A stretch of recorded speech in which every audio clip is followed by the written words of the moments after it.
Thank you for coming to the interview today, and I have as my guest Miss Carol Wincenc.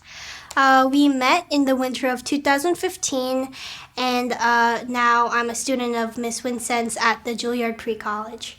Today I had a concert with the Adelphi Orchestra. What did you think of my concert? Well, I have to say, Sooah, I've known you a long time, since 2015, and you were a young, beautiful young woman then, and you are still the beautiful young woman you are today. And it was absolutely superb. It was just thrilling. And I think because the whole program was designed around opera, it was so exciting to hear your Carmen. It was wonderful. Thank you, and thank you for coming to this interview today. And I performed Carmen quite a few times, and I was very nervous today because it's been like a year since I last performed. And I will also perform Carmen in January for the All That Flute. So can you introduce the piece Carmen Fantasy, and can you, if there's anything different about it with the opera or the violin piece, can you please explain? Oh, of course. Well, the Carmen opera is so thrilling. It has such a wonderful plot of intrigue and jealousy and love and excitement, and it has village people in it, and it's taking place in Spain, and it's absolutely as colorful as your beautiful gown today that you wore. And when you think of all the various treatments of the piece, apart from the opera, I think the flute version is very, very successful. Yeah. And the violin versions, of course, are very exciting. But that we can have a taste of all the favorite parts, from the Toreador song to the wonderful aria that Carmen sings to her lover, etc. And we are really excited to hear all these favorite tunes. And so the flute has such a beautiful singing quality to it that it works very well. And also the very gymnastic technical work. It's so wonderful. And how did you feel about my idea of putting the entr'acte, which opens one of the acts of the opera, to have that right in the middle? It's very unusual. People don't usually depart from the actual transcription of Carmen. How did you like that? It was very interesting because not a lot of people do that. And especially in the middle of a transition between a fast movement, it's definitely surprising to the audience, but it's also more fun to listen to because it kind of gives a break to the audience and kind of gives a more different side about the Carmen piece. And I think it just includes a little bit more about the opera, and then more it explains the sound of flute with the orchestra, and it's very beautiful. And Carmen is definitely a piece which everyone really likes, and I really enjoyed playing it. I'm so glad, because it's a bit of a risk, but it's probably the most famous flute solo in the opera. Yeah. And it's required of every single flutist at a serious orchestra audition. So to be able to play that melody is very challenging and very important. And you did it beautifully, beautifully. And also what I loved about your performance is your now ability, with your growing maturity, to be able to project to the audience not only the beauty of how you play the flute, but the storytelling. That's what's so important. And I think you've learned that from me. Yeah.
I still have the picture when we took in front of your Christmas tree at your house. And also, 3 years later, you were helping me get prepared for the 90-second Y concerto competition, which was an amazing experience for me because it was the first time I ever played like the full concerto with an orchestra, and it was a blast. And you always taught me how to stretch before playing and how it's important to practice breathing exercises. What do you want to advise to the young students, like young flutists like me, if who want to grow up to be a musician? Well, you mentioned all these building blocks of playing the flute well. If we don't have a substantial airstream and understand what the speed of the air is about, which I will be doing in the master class with all the students for All That Flute, is really concentrating on how to create a phrase through the use of your airstream, right? Because it's our bow arm. It has everything to do with how we can make it musical. And then with understanding what's happening in the music, what's a cadence, where is this transitioning to? That's all so very, very important. And as you know, as a student of mine, that I'm always dwelling on musicality.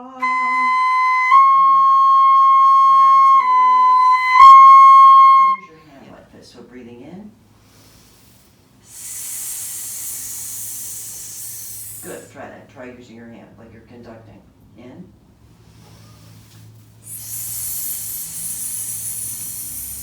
Good. Try it once again. Is it okay if I put my hands on you?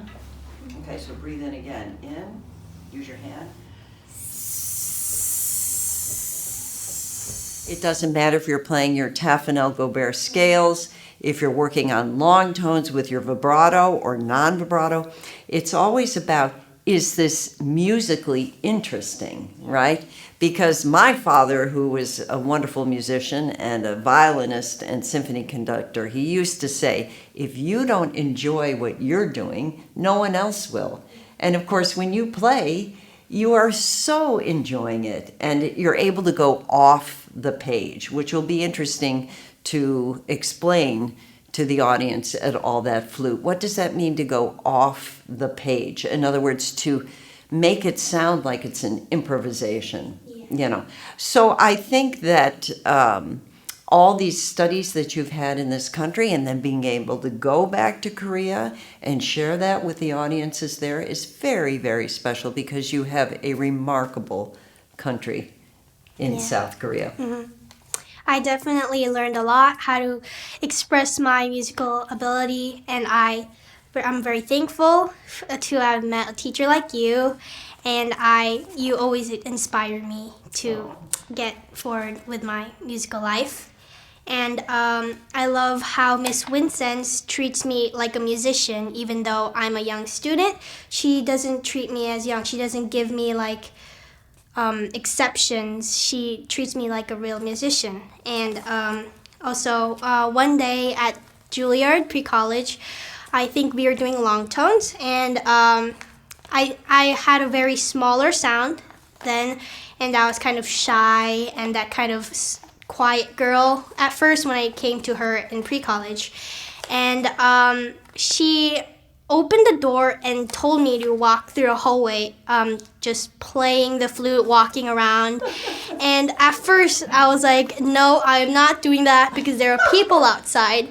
But she really helped me overcome that shyness inside me, that very timid kind of feeling inside me, because I eventually walked through the hallways and I noticed how refreshing that was to actually let it out while playing and while walking through the hallways. And also it just helped me, try to make me like a good performer and perform in front of people without kind of being shy and not expressive. And this is wonderful to remember that moment because I work with so many students all the time. And I'm glad that made a strong impression because it's about space. You know, the flute doesn't have a resonating body of wood. It doesn't have a reed. We don't have hammers that strike a string on the piano. So we have to really find out what is resonance. Yes. What is making the flute resonate to change the molecules and excite the air, yes, but how to convey that beyond just the tube. And I think you've heard me say this, that this is the instrument. So the more comfortable we can be in our physical bodies, the more able we'll be able to just transcend the flute. And I just want to say that, I had a strong background in dance and drama. Yeah. I worked in theater productions as an actress, and space means a great deal to me. Like, especially when you're in a concert hall and your next performance will be in a large hall where you want to reach everyone all the way up in the nosebleed section of the balcony, as well as the person in the front row. And it's very important to understand that kind of relationship, and you in relationship to that space and how your sound is traveling, but also your thoughts and your energy. And I just want to say that inspiration, you called me inspirational, for a teacher to work with someone who's so developed and maturing musically is extremely inspiring to me. So I'm very grateful to you, Sooah. Thank you. You're welcome. From your perspective, do you have any advice or things you want to say to about me and how, like, my further self, how I'm gonna expand as a musician? Right. Well, you are young. You're a woman in a younger version of a woman, but you have aspirations and you have a lot of interests. And I think to play musically and to be very good at your craft, it takes time and dedication and commitment, all which you have demonstrated. And now the desire, the wish, the passion. And only you will know that answer if you want to pursue an orchestra career, or if you want to be just a soloist, or if you want to be a teacher. I mean, I started in the orchestra. We were all programmed to play in the symphony orchestra, but I always loved chamber music. And so the flute has quite a lot of repertoire for solo flute and concertos. You know, I've commissioned a lot of works, but we have to always, at the heart of what we do, we like to play with others. So you're developing your chamber music skills. You have a wonderful trio that is serious and working and getting coached, and you're playing an orchestra, and you are learning to be a good teacher. So you're going to have it all. Yeah. Because you ask about advice for young flutists who are serious and want to take this path, which is very demanding. I remember Jean-Pierre Rampal said to me, "Carole, if you want to do this, you have to really know what you're getting into." And you know what the best advice he told me? He said, you must first play in small settings or informal settings. And he said, you must play for no money. He said, you must play for no money. It was very interesting. And of course, Jean-Pierre Rampal was making his career right after the Second World War. And you know what he did? He played a lot of Baroque music because the audiences needed to be uplifted. So more advice to a young player, make sure that your programming is exciting and really takes into consideration a big hug to your audience, So programming is important. And you certainly are developing your repertoire, so you have so much you can program.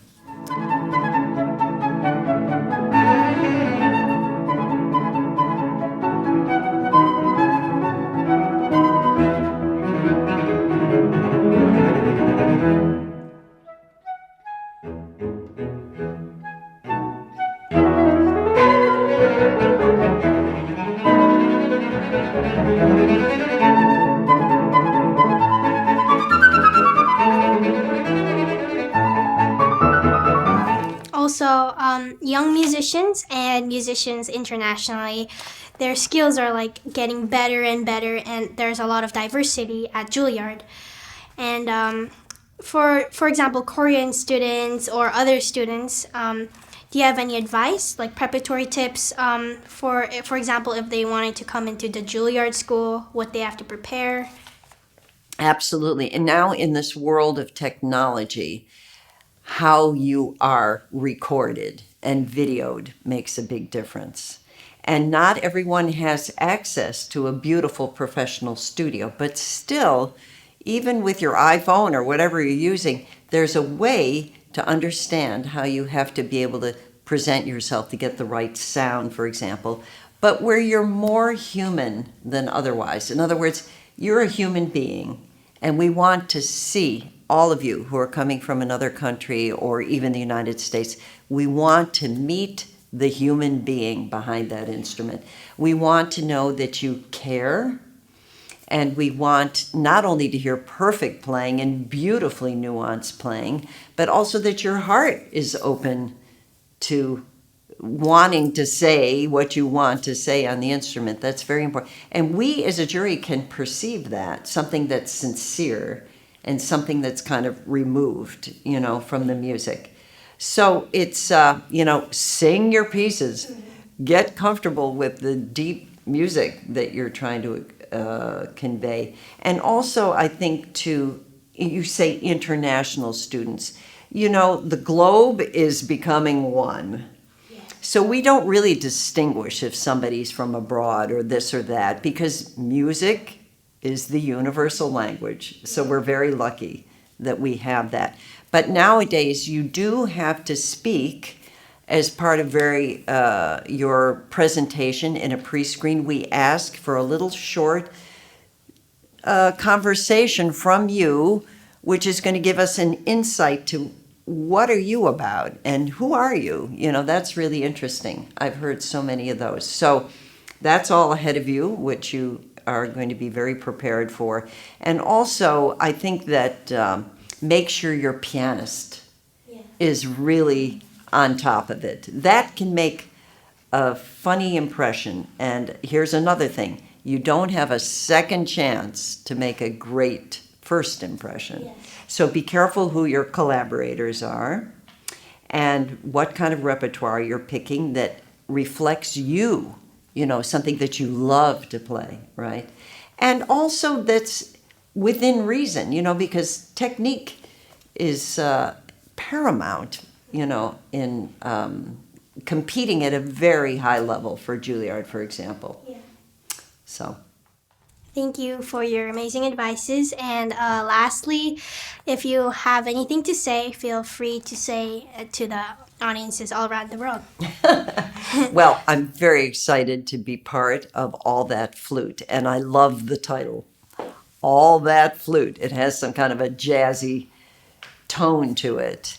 And the flute is a world instrument. It's in every genre of music, whether it's folk music or jazz, for example, or serious classical music. And I think that coming to South Korea, which is such a beautiful country and beautiful traditions and wonderful people and always from the heart, it's my great, great pleasure and excitement to come and play in Korea or to be in front of the audience of Korea, because there's respect and there's acknowledgement of the hard work that everybody does. And that matters a great deal to me, is the commitment, the wish to want to go to the highest possible level that you are capable of going. And be patient with yourself and be forgiving, but, have all your ducks in a row. That's going to be interesting to translate. Do you have an expression in Korean where all the ducks have to be in a row, which means You have everything neatly Yeah. organized. Yes. How do you say that in Korean? Um, Or have your chickens in a row, or have your giraffes in a row. I don't know. I You guess the say simplest ducks. way to put it is just to be organized. Yeah. So I'm very excited to be part of this, and I thank you so much. Thank you so much for coming today. My pleasure. And I bet like a lot of students out there learned so much from this interview. And I wish to have you back sometime. Thank you. Thank you so much.